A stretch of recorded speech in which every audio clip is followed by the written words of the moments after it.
पुढे याच्या पुढे कोणता शब्द असण्याचा, डिस्कवरी ऑफ इलेक्ट्रॉन, त्याच्याबद्दल काय इन्फॉर्मेशन तुम्हाला एक शब्द लिहायचा फक्त, किंवा कोण केलं त्याच्या. फिनॉल्फ्थalein ऍसिड कलर काय असणार आहे, टर्मरिक बेस त्याचा कलर काय असणार आहे, मायटोकॉन्ड्रिया काय असेल एक शब्द मायटोकॉन्ड्रियासाठी.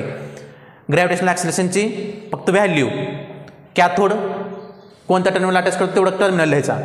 14U हे काय आहे, कशाच्या रिलेटेड आहे, युनिट ऑफ फोर्स आणि normal temperature of human body, unit of resistance.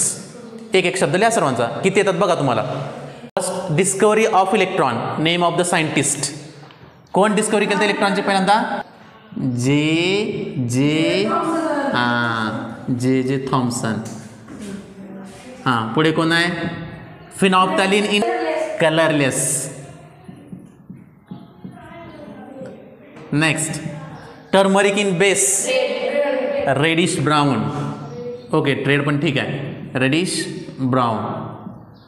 Next कोणता आहे, mitochondria. It is one of the organ of the sale and we are calling that is the power house of the sale.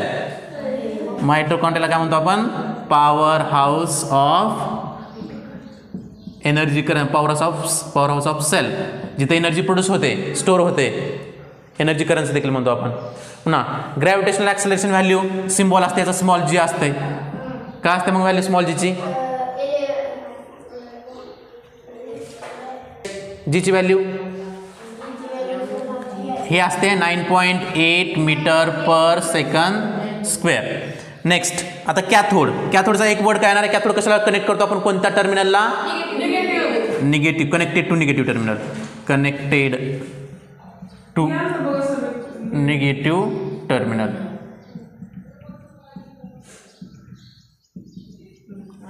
Next 14U. U म्हणजे कोण आहे, Dalton, unit of molecular mass. मग 40U कुणाचा आहे, sodium hydroxide, NaOH. Next पुढला पण सोपा आहे, unit of force.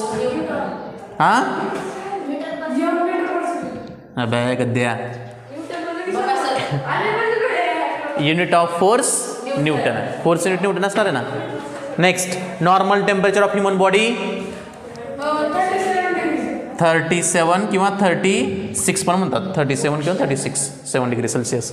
Next unit of resistance, हे तरी यायला पाहिजे तुम्हाला, ओहम. ओहम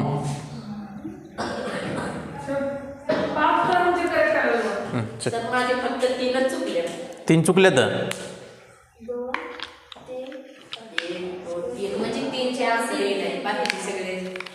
संकेतराव किती आले,